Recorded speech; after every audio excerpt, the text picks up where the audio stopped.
There's another concept that I brought into it, which is the concept of a safety zone. And there are established precedents for that. Oil rigs on the continental shelf have safety zones around them. The operators of oil rigs have the authority to direct navigation within the area of that safety zone.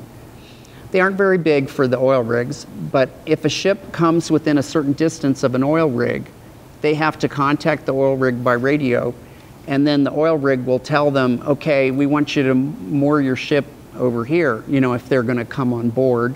They give them direction as to where they're going to, either how they're going to pass through the safety zone or where they're going to tie up their ship.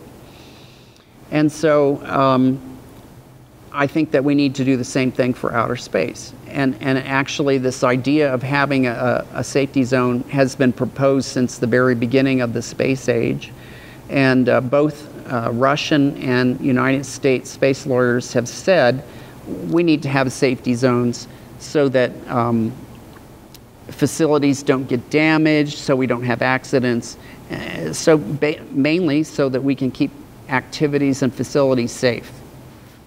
So the property rights that I'm proposing would include the facility plus a safety zone.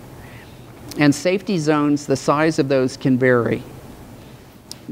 NASA, on the anniversary of the moon landing on July 11th of 2011, they issued guidelines for safety zones around historical sites on the moon. And so their concern was that the Google Lunar X Prize, that the teams were going to be landing little vehicles, robotic vehicles on the moon. And they wanted to make sure that nobody took a robotic vehicle and drove it up to the Apollo 11 landing site and, you know, maybe disturbed footprints or, you know, whatever. They don't want anybody to touch that site. Well, one thing I hadn't thought about is that at 1/6 gravity, when a rocket lands on the moon, it can throw moon dust a very long distance. And so the guidelines, NASA issued these technical guidelines. It was like, it's these technical classifications to determine how far away you can land from a lunar landing site from the Apollo missions. Do you know how far that is? You know, I don't, but it looks like they're pretty darn big. And so I have thoughts on that. I think for now, that's fine. But as more and more people go up to the moon, I don't think that safety zones should be that big because it takes up too much, it ties up too much area that can't be used for anything.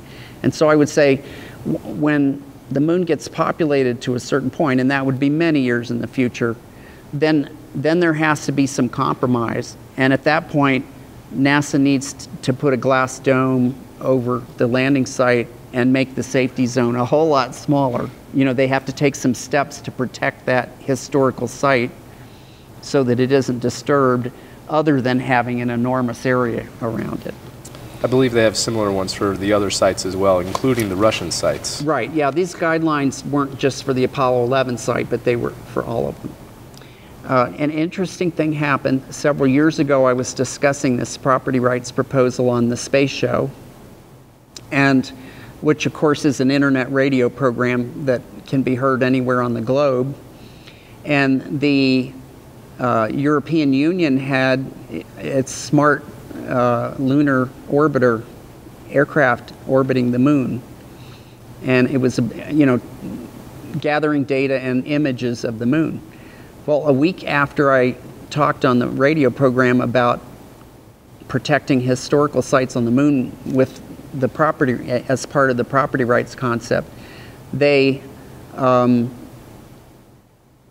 don't believe it was scheduled. They lowered they took the orbiter down to a lower altitude and they imaged all the historical sites on the moon. So I may have actually, you know, I sometimes wonder if I didn't influence and cause that to come about. But I think it's universally agreed. I don't think I've never heard anybody say, no, we can't protect historical sites. So anyway, that's how the property rights would work. The only difference between what I'm proposing and the way it is on Earth is that they're not permanent. And the only way that these property rights are not permanent is that if you remove the facility and the people leave the area and there's no further human activity, then the United States no longer has jurisdiction over the area, so then the property right would be extinguished. And so I call it a use it or lose it regime. And so as long as a company or an individual maintains their facility and the facility's still there and they're still using it, then the property right can continue. Now, since parties to the Outer Space Treaty have jurisdiction over people as well as facilities, when a mining company, for example, they might have human activity in an area where they're doing mining, and they wouldn't put a facility there. They might have a rover that's going around and vacuuming up lunar dust and then processing it, and personnel in spacesuits working in the area to do various tasks. Well, there you could have a safety zone as well.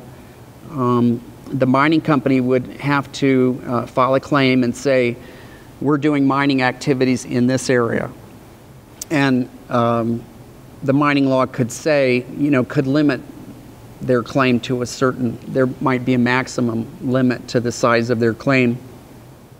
But again, that their right to have title to that area would only last for as long as they're actually conducting activities in the area. Now, would these same rules apply to private property rights, or just for government or federal property rights? Well, no. This would be it's primarily aimed at commercial and private activity, because the government already has jurisdiction over the right to control its own space vehicles and space facilities. It would, however, make the safety zone concept part of the law.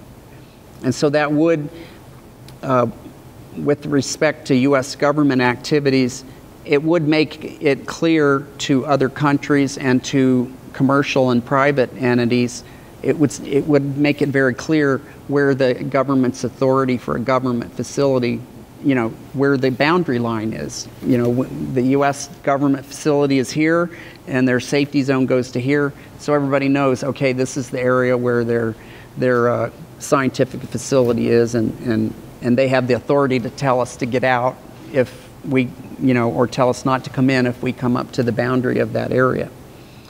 So in that way, it would benefit everybody, including the government.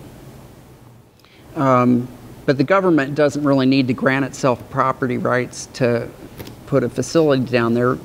As the regime stands now, anybody can put a facility up there if they have the means to do it.